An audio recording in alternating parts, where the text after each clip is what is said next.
Hey guys, welcome back to the channel. Today I'll be reviewing SIG's P320 AXG Pro. Before I get started, please subscribe and tell a friend about the channel. Every subscriber helps the channel grow. Now let's get on with the video.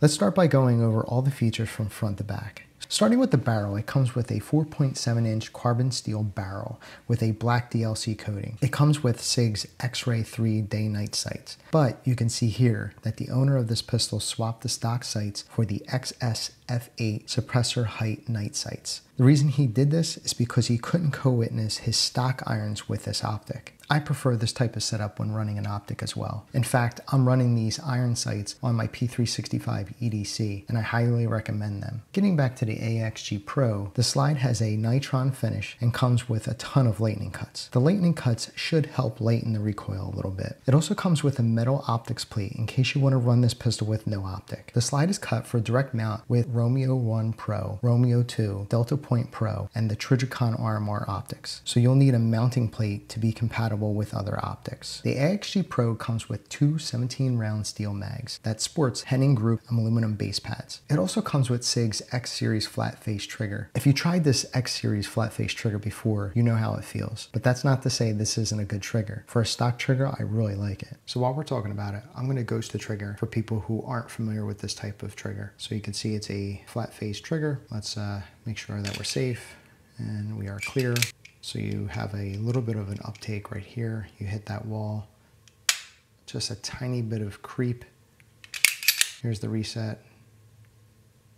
So it's a pretty short reset, and I'm right back up on that wall with just a tiny bit of creep. Let's do it one more time. This is how much you move it before you hit that wall. And again, just a little bit of creep before you hit that brake.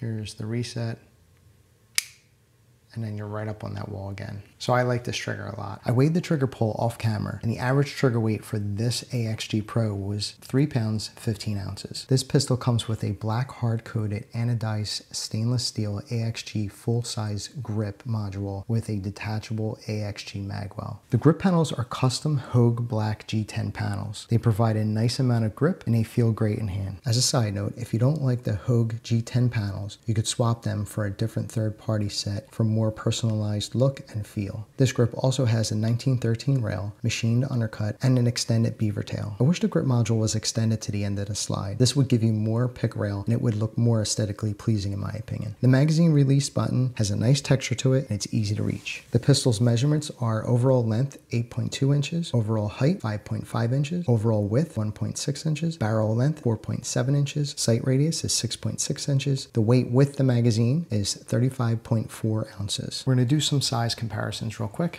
We're going to compare it to a old school SIG 228. There you go. You can see that the AXG Pro is longer, and if we do the AXG Pro's height, you can see that it is also taller, and they're about the same thickness. This is a ZEV Z320 X carry. If you go by length, AXG Pro is longer, right? So you can see that it's taller, and the thickness is pretty much almost the same. Why not do a 509 tactical with a PMM comp on it? So end to end, you could see that 509 with the comp is longer, but without the comp it's shorter. As far as height, you can see that the 509 is shorter, about the same thickness.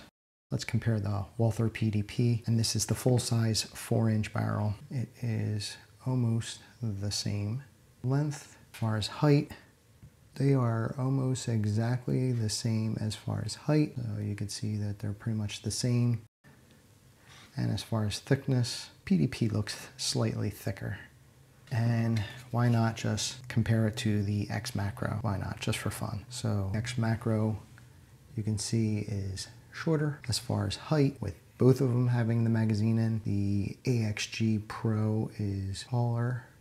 And as far as thickness, the XMacro is thinner. So that's the size comparison between 5 different pistols. So let's move on. Now let's talk about how it feels to shoot. The AXG Pro shoots great. I think there are multiple features that help it shoot so well. The lightning cuts reduce the slide's weight, which reduces the mass that's moving back and forth while shooting. The steel frame gives it more weight than a polymer frame, which also helps reduce recoil and muzzle flip. Its natural point of aim makes it easier to acquire your sights and your target. Swapping mags is a breeze because the magazine release button has a grippy texture and easy to reach. It's guns like these that make me excited for my next range visit. So now let's talk about the pros and cons for this pistol. When it comes to the pros, let me start off by saying I really like the way this pistol looks. The lightning cuts on the slide, the custom Hogue G10 panels with the AXG magwell makes this pistol look incredible. When you pick this pistol up, it has a natural point of aim. It feels solid and screams quality. Then when you rack the slide, it feels so smooth. But then again, everything feels smooth with this gun. Even swapping mags feels smooth. I think it's because the magazines and the grip module are both made out of steel, which makes mag changes almost frictionless. It's not just me either. Everyone that picks this pistol up says the same things. There weren't many cons that I could think of for this pistol. The 2 that I came up with are, I wish this pistol came stock with suppressor height sights. I'll say it again for anyone who hasn't heard my thoughts on this issue. If your pistol is either optic ready or comes with an optic, then it should come stock with co-witnessing iron sights. It just makes sense to me. The second would be, I wish the grip module had an option to add weighted rods so you can make the gun heavier to reduce more recoil. Honestly, that second con was me just nitpicking. I know earlier in this review I mentioned that I wish the grip module would have went all the way to the end of the muzzle, but after giving it more thought, I think they kept it this way so the weight would be more balanced because of how long the slide is. Even though it might not look the way I want, I think it helps this pistol feel so balanced. So in the end, I think the AXG Pro looks, feels, and shoots great. It's a pricey gun, but when you get this pistol in your hands, you can feel the quality. If you're watching this review because you're on the fence whether or not to buy this pistol, I suggest finding a local gun range that has one to rent. I think once you have it in your hands and you shoot it, it will help you make an informed decision. That goes for any gun you're thinking about buying. Shoot it before you buy it. If you already own or shot this gun, let me know what you think in the comments. If you thought the video was helpful, please give it a thumbs up. If you haven't already, please subscribe. Every subscriber helps the channel grow. Thanks for watching, and I'll see you in the next one.